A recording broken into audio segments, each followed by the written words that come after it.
పరిశుద్ధాత్మను గోరుము అనే కీర్తనలో పల్లవి తెలుపునదేమనగా, మానవులందరి మీద తన ఆత్మను ఉంచుతానని పరలోకపు తండ్రి బైబిల్ గ్రంథంలో వాగ్దానం చేశాడు. కావున యేసు ప్రభు వారి నామములో వేడి పరిశుద్ధాత్మను పొందుకొనుము.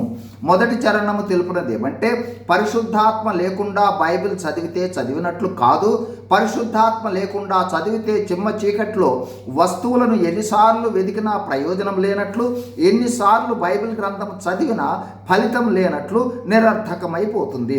రెండవ చరణము తెలుపునది ఏమంటే, పరిశుద్ధాత్మ లేనట్లయితే వర్షము లేని పైరు జీవం లేక ఎండినట్లు క్రైస్తవ జీవితము కూడా జీవం లేక ఎండినట్లుంటుంది. మూడవ చరణం తెలుపునది ఏమంటే, పరిశుద్ధాత్మ లేకుండా యేసు ప్రభువును తెలుసుకున్నట్లు కాదు.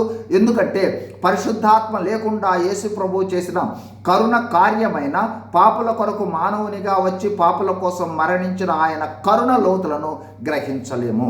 నాలుగవ చరణం తెలియజేయున్నది ఏమంటే, పరిశుద్ధాత్మ లేని బ్రతుకు ఒక బ్రతుకు కాదు, అంటే జీవం లేని బ్రతుకు వలె ఉంటుంది. ఎందుకంటే పరిశుద్ధాత్మ లేని జీవితం చెడ్డ కోరికలు లేదా పాపములు అనే ఉరిలో, అంటే ఉచ్చులో పడిపోయి దేవుని యందు భక్తి తగ్గుతూ పోతుంది. ఈరోజు చివరి 5వ చరణం, పరిశుద్ధాత్మను పొందుట అన్నిటికన్నా ప్రబలంబైన మేలిట నెర నమ్మి మొరపెట్టు పరమ పావనుడద్ది కరుణించి నీ కొసగు మరణాంతమగు దనక.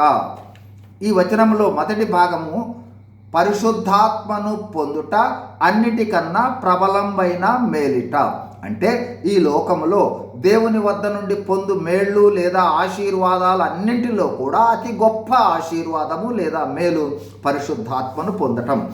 రెండవ భాగం, నెర నమ్మి మొరపెట్టు పరమ పావనుడద్ది కరుణించి నీ కొసకు మరణాంతమగు దనక. కావున నీవు విశ్వాసముతో నమ్మి మొరపెడితే, అంటే ప్రార్థిస్తే, పరమ పావనుడైన దేవుడు మనలను కరుణించి మరణించు వరకు తోడుగా ఉండుటకు పరిశుద్ధాత్మను అనుగ్రహిస్తాడు. క్లుప్తంగా క్రైస్తవులు అంటే ఆత్మ సంబంధమైన నూతన జన్మ అనుభవం గలవారు, పరిశుద్ధాత్మను కలిగిన వారు, అనుదినము పరిశుద్ధాత్మ నింపుదల కోసం దేవునిని ప్రార్థిస్తూ ఆత్మ పూర్ణులుగా ఉన్నవారు. ఈ అనుభవము దేవుడు మనందరికీ దయచేయునుగాక. Amen. God bless you. Thank you.